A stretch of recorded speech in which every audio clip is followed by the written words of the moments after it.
you so much for being with us today on Barely Filtered. I feel like you are... Oh man, it was only a matter of time before I found you on the internet, because I feel like you have wisdom that comes with living what seems like a lot of life in not that many years. Yeah. I mean, if there's anyone who's going to be barely filtered, it's probably me. Yes. So I know. She has here. the F word in every single one of her titles. So, okay. You wrote your first book when you were 28? Or Oh God, math. Yes. Yeah. I mean, it was 27, 28. Okay. And tell us what inspired that book. So I was married for almost 2 years, and I found out my husband at the time was having an affair with a 19-year-old for 6 months. Do you know that we have the exact same story? Stop. I was married. Why are they always 19? Was yours like Mormon too? Mine was, literally, she was 19, or maybe she was 20. Too young. Yeah. Too young. Yeah. And we were also married for under 2 years. Wow. Yeah. Yeah. Wow. Okay. So we'll have a lot to talk about. So I filed for divorce, left shortly after that. I met a pretty well-known Hollywood actor, and we just fell madly in love with each other. Like it was one of those. Because I read the book. Wait, so there's a well-known Hollywood actor. You don't need to give his name, but okay, wait. Now I have so many questions.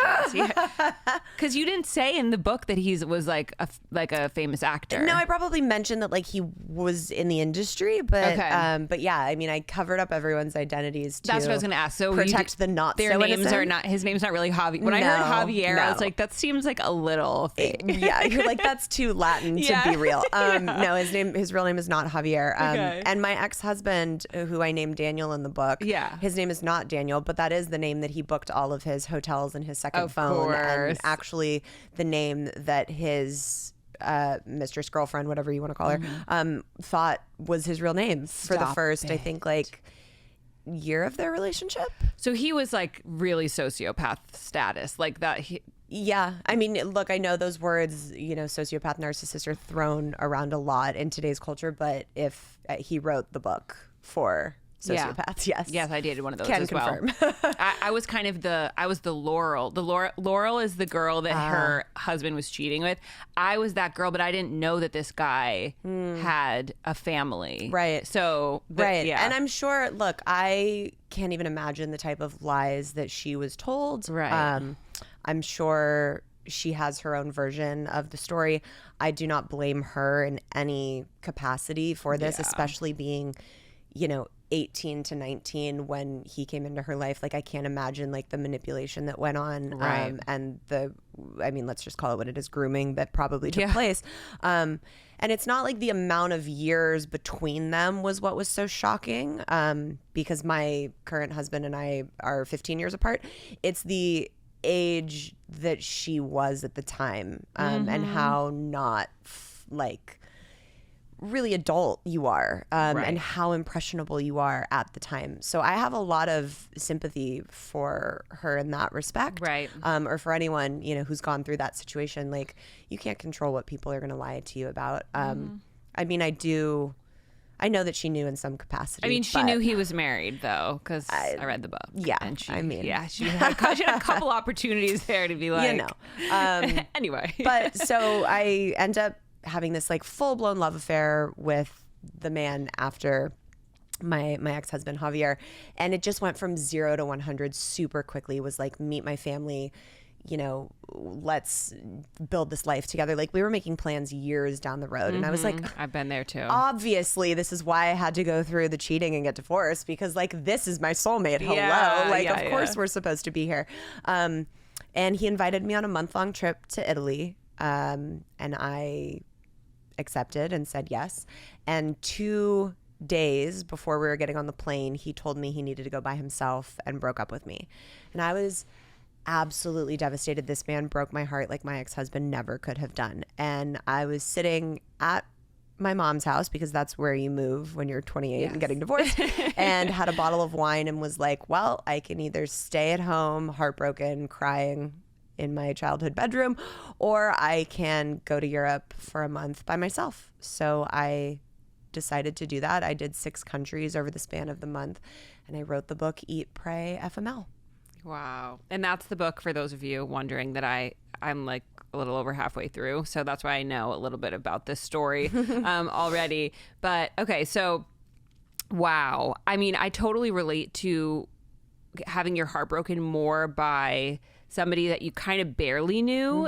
I think it's the missed potential that you feel like you weren't able to like show your best moves yet, or like you don't feel like there's not the closure that you get with I get divorce. The most DMs about, holy shit, me too. Like, why the fuck did the person I was with for a month or two devastate me in a way that the person I was with for 5, 10 plus years did not? Yeah. It is so common. And for me, I mean, I can only speak on my experience, but for me, I feel like it's at the height of the honeymoon stage where it just gets ripped away from you, right? And you're left being like, wait, what? So yes, that missed potential.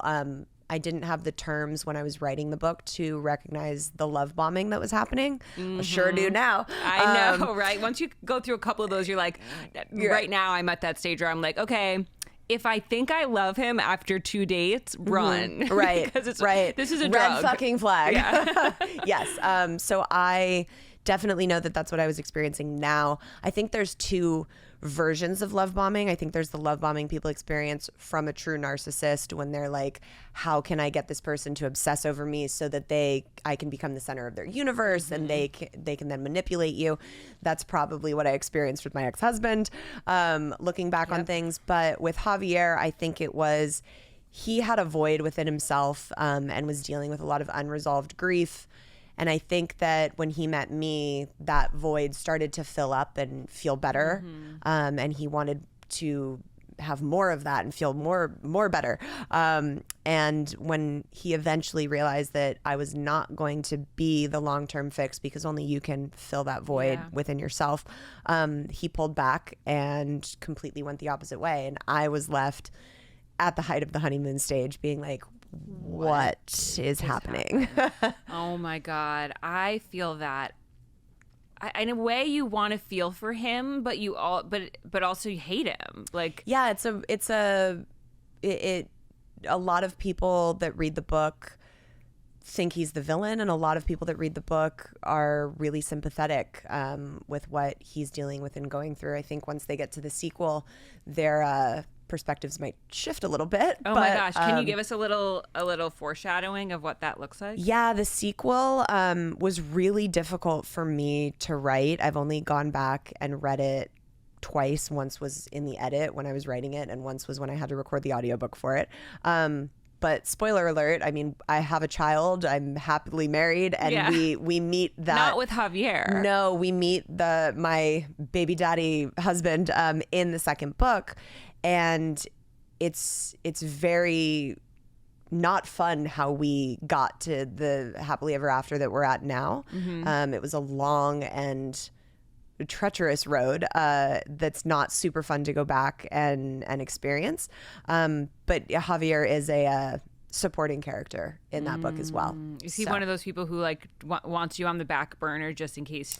Yeah, I would say he's like one of those breadcrumbers who it's like just when you're like ready to stop thinking about it and move on, it's like, let me just shoot a text and be like, ding, ding, ding. Yeah, so he slowly fills into the villain role a little bit more. I think so. My perspective of him certainly shifted with what I experienced that's written about in the second book.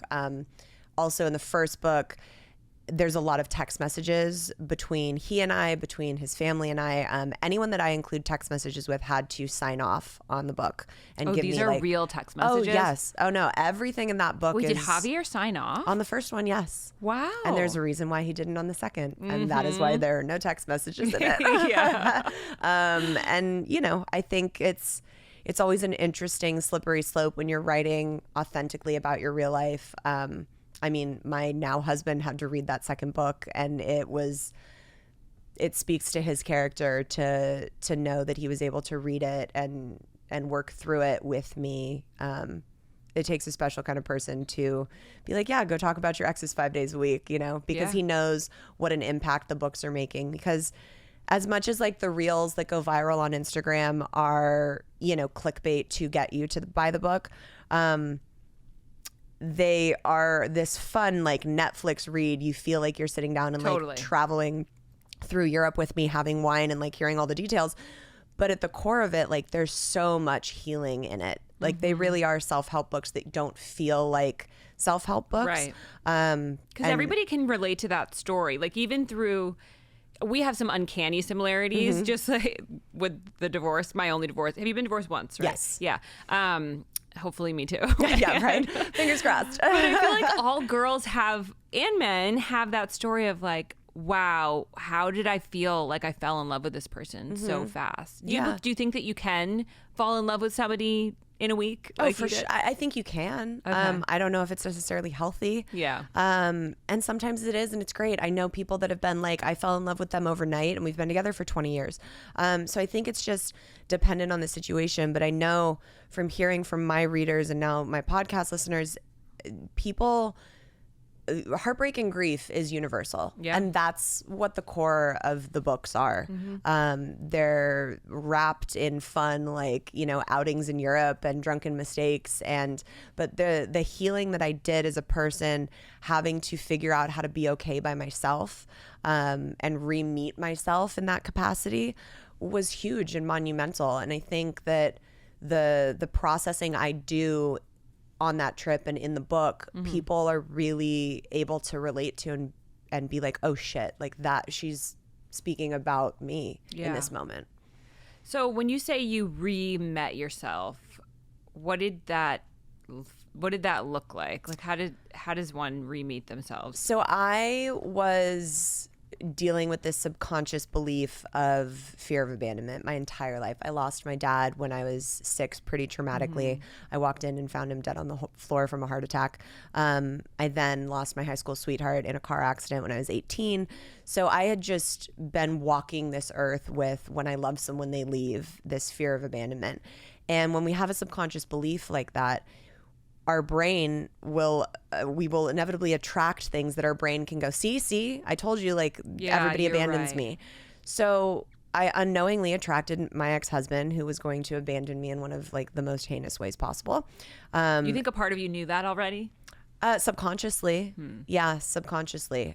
So my brain could be like, see, we knew this was coming. We were right. And you feel some like weird twisted safety in that. Yeah. And then after I attracted Javier, who quite literally abandoned me 2 days before we were getting on a trip that he invited me on. Like it was, now when you like look at it as a blueprint of your life, it's almost comical. You're like, how did this bitch not see what was happening to her? Even if I look at, cause like I've been legally divorced for a year and the guy, 2 years, but I only started dating a year ago. And the guys that I've dated since my divorce, we just did actually like a recap of them on my last episode, and I'm like, wow, like if I was to write a movie, like these are the characters I would have picked because they're just so stark. Yeah, like textbook. Yeah. And so I knew that this trip and this situation was happening for a reason. It was literally the universe was like, okay, you're going to go learn how to be by yourself and be okay by yourself, because only then can you realize that you're never really abandoned, because you'll never abandon yourself. And that lesson was so huge for me to learn, and I never would have gotten that if these situations hadn't presented themselves and I wasn't forced to go across the world solo. So when I was there, actually able to be alone, like without, Netflix or TikTok or both combined, when you're just trying to distract yourself from what you're feeling, and going and sitting in cafes in different parts of Europe and just pouring my feelings out into this journal. You were just writing. Yeah, I was just writing. I mean, I wrote 3/4 of that book by hand in my journal. And it wasn't like journaling that then became a book. It was like chapter 1. Like I knew that this was what I was going to be doing. Yeah. And that was really healing for me to be able to just be with me and like uncover some really deep beliefs that I had been carrying with myself for a long time that had been, unbeknownst to me, like running the show. Yeah. So how did you, I hear that you healed through your writing. Is there anything else that you found helped you not kind of choose the same guy over and over again? For women who feel like they just are attracting the same version of the same relationship. Yeah. What advice would you give to someone who feels like they're just attracting the same relationship but a different version? Yeah. I love answering this question, and I know that I always trigger people with the answer, but bear with me. Okay.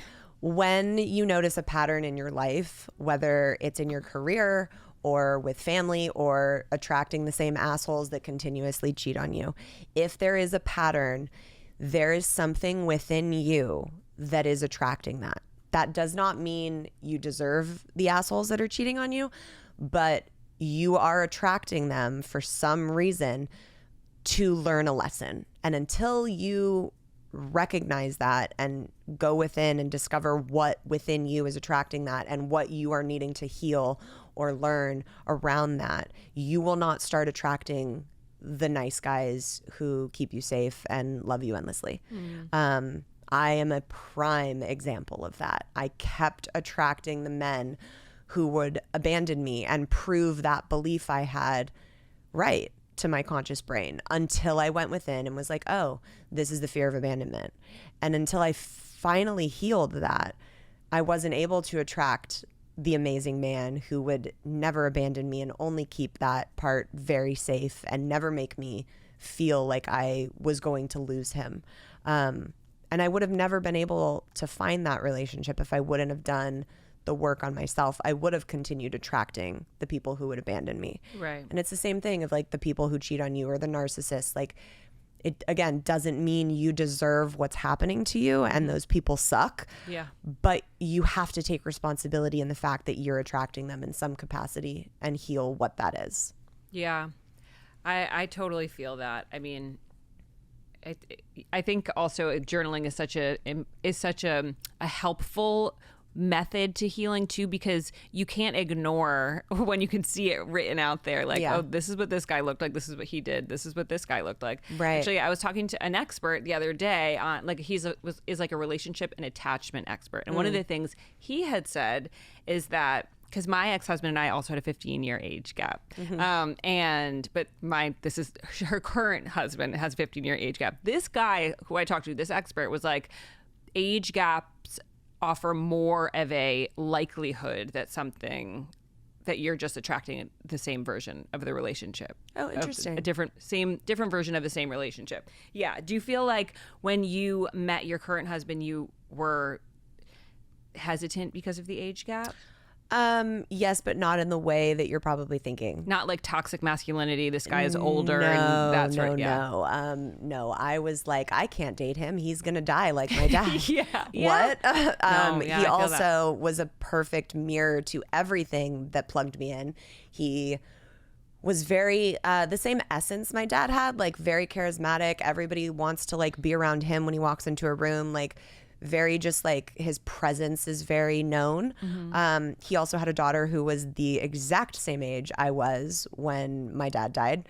So it was literally like looking in a mirror of everything that scared me. And I remember talking to my mom about it when I was going back and forth on if I should even like give this a chance.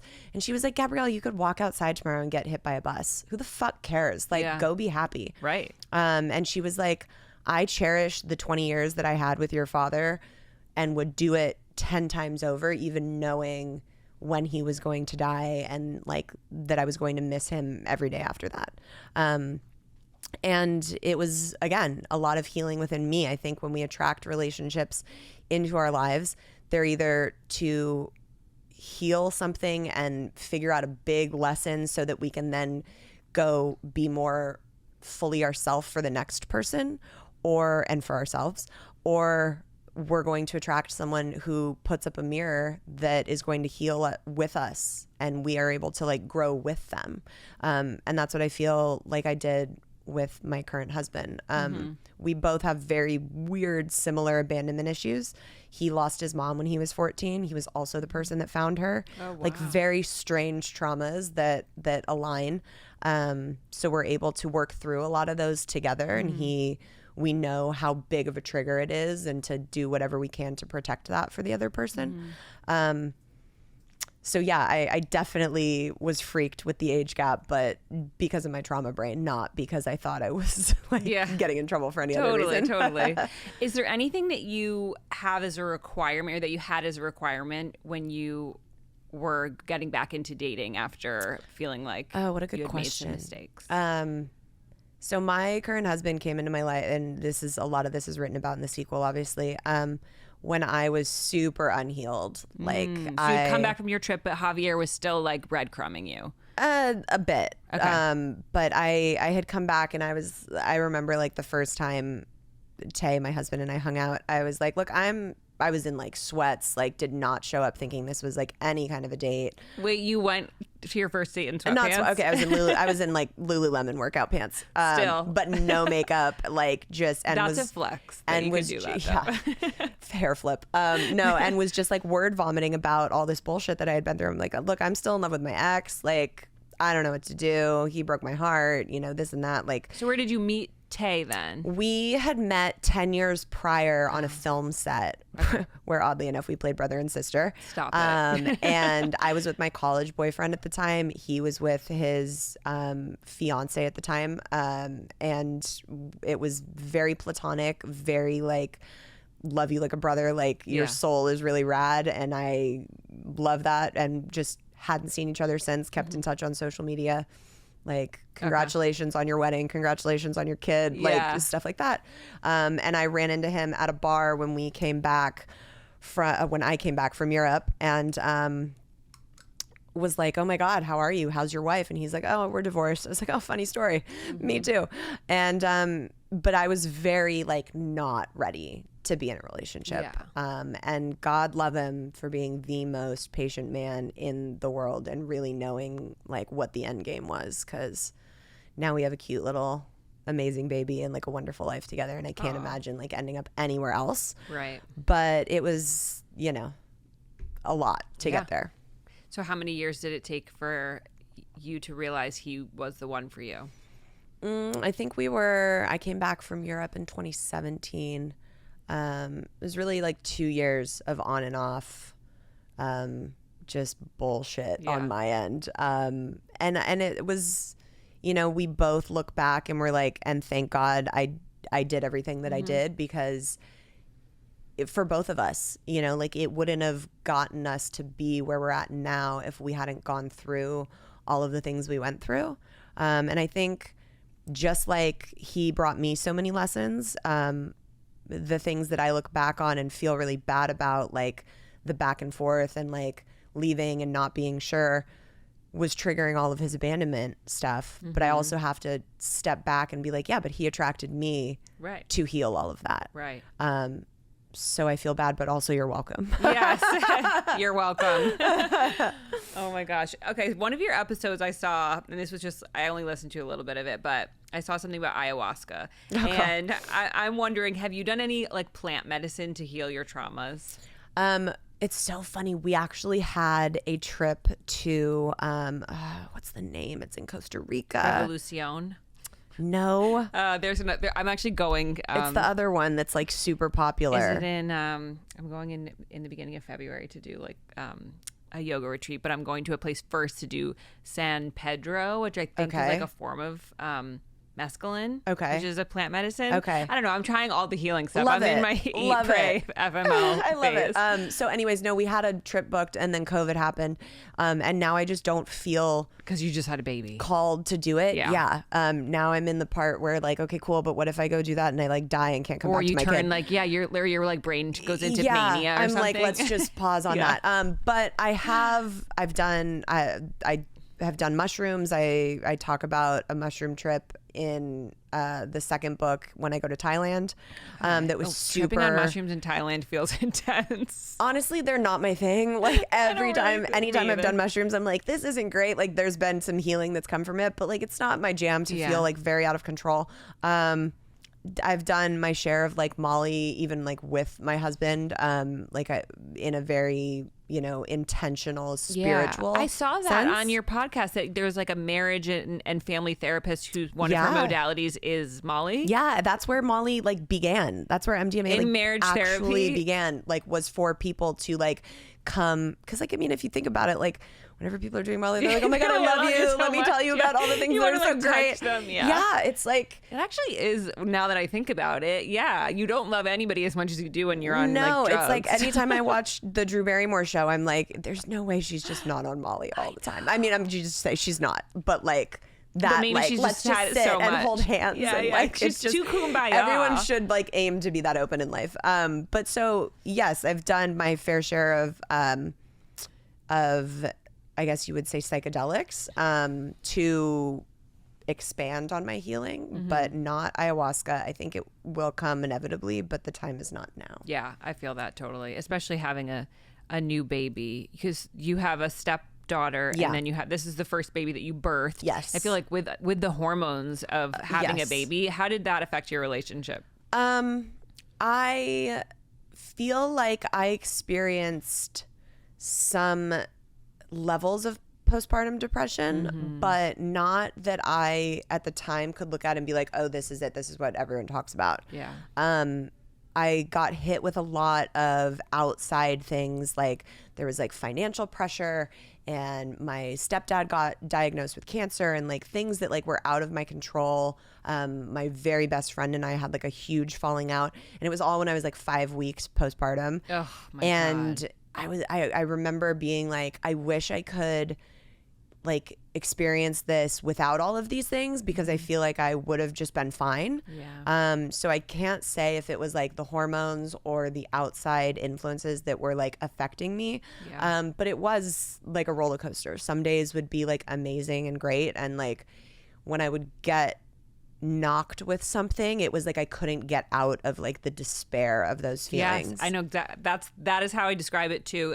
I think actually the term for it is like catastrophic anxiety. Call it, my doctor called it, where it was like if I didn't have anything as devastating as a cancer diagnosis from a family member. Hey, it's all relative. Yeah, like, but I feel like that an inability to shake things that are like on your chest. Like I just remember watching something happened to a kid on the news that was really sad, and I was carrying it for weeks. Right. You can't. It's weird. You're like almost more like porous after you have a baby. Yeah. I had to get off social media a couple months ago for like two to 3 weeks, because I was in such a wormhole of like all the political stuff that was going on.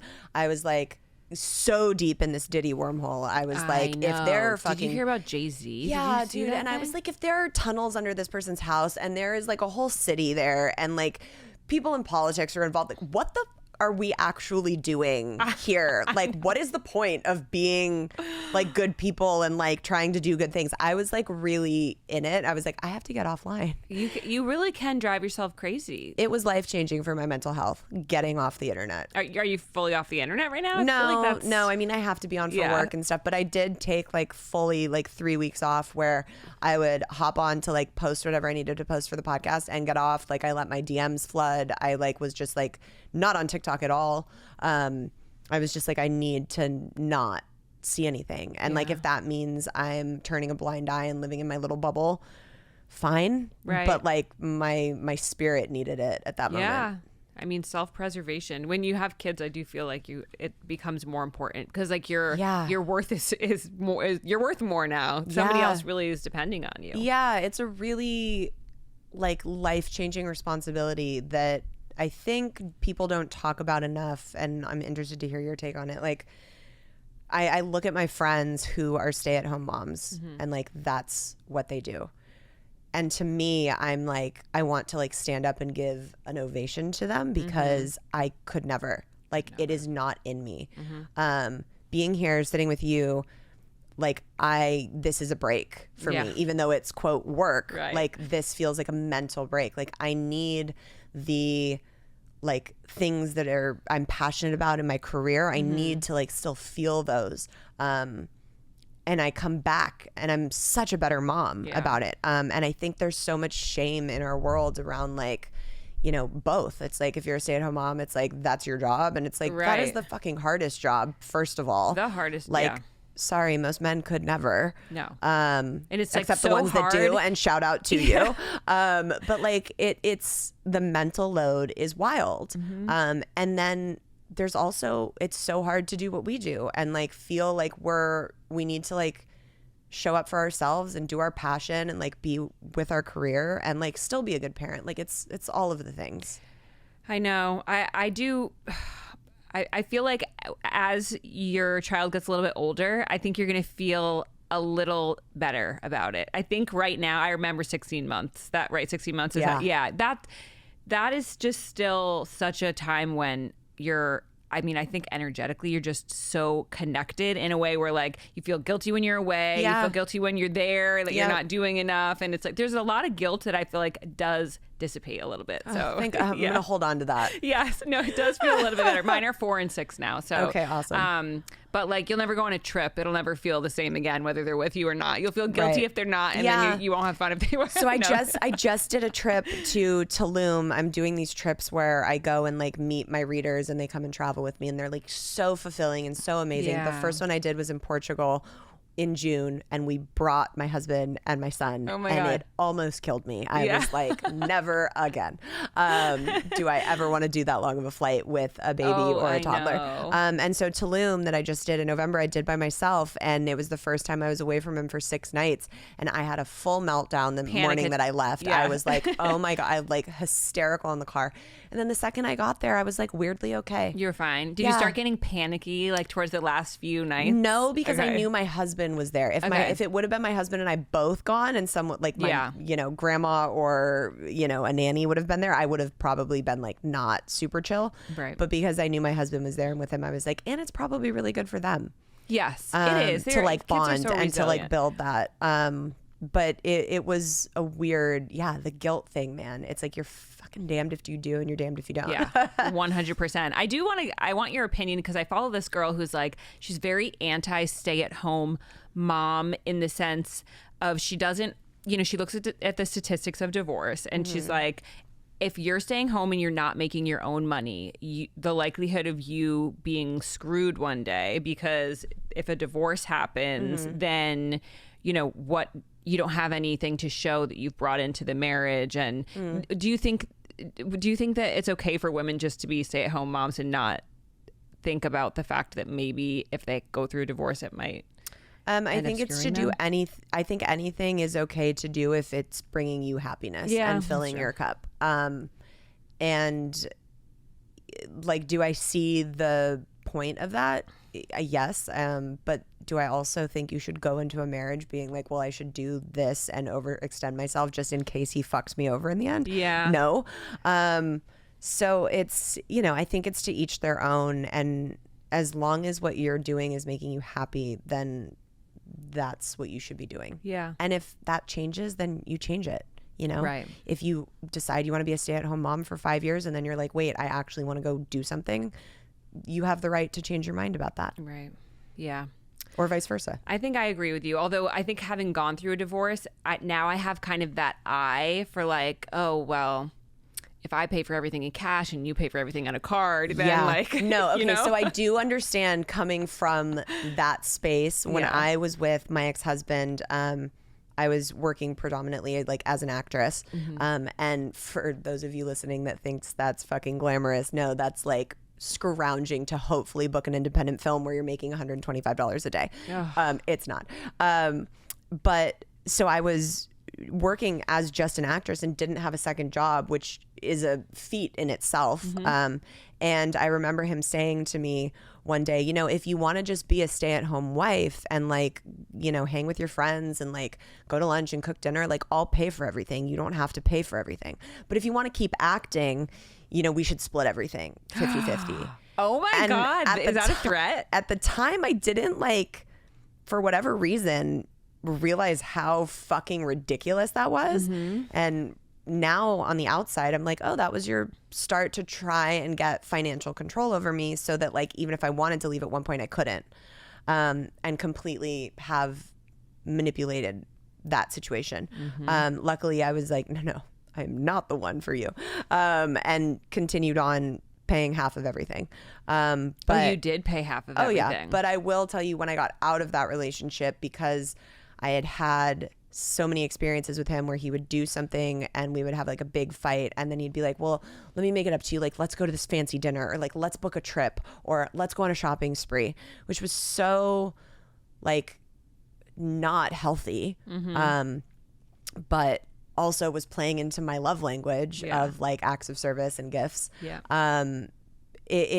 When I got out of that marriage, I was like, no, I will be taking care of my own stuff. So when Javier was like, let me just like buy your ticket, let's go to Europe, I was like, no, I'll buy my own. And thank God I did, because ended up going alone. Yes, right? Oh my gosh. Okay, we're going to do some hot takes because I feel like you have some interesting takes on things now from all your experiences on here. Okay, do you believe that soulmates are real? I know, it's such an eye roll.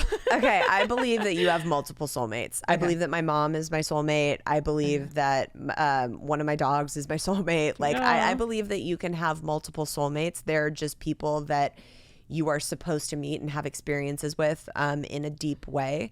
And I believe that my husband is one of mine too. I think you can have multiple ones, but I do think that they exist. Yes. Okay.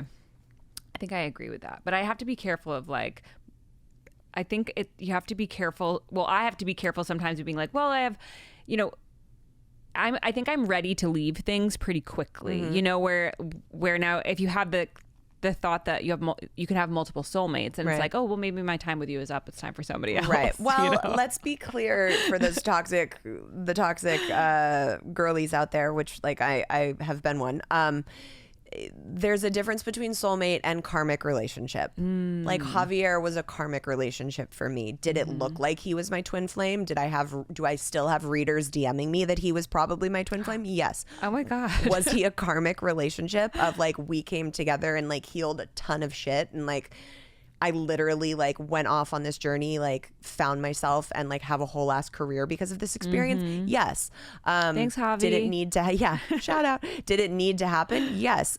Does that mean he's my twin flame? Does that mean when like he hearts a paragraph, if you text him something, is that a response? Is he like your person? No, that's actually not even a response. It would have been better to just not say anything. You know what I mean? Like, so let's just make sure that clarification is there. Isn't it so funny that we can put like so much into like somebody literally giving us the littlest breadcrumb? That's the point. It's like, that's the definition of if he wanted to, he would. Like, you need to really remember that and not like make excuses for people just because you want it to work in your brain. Totally. I feel you on that one.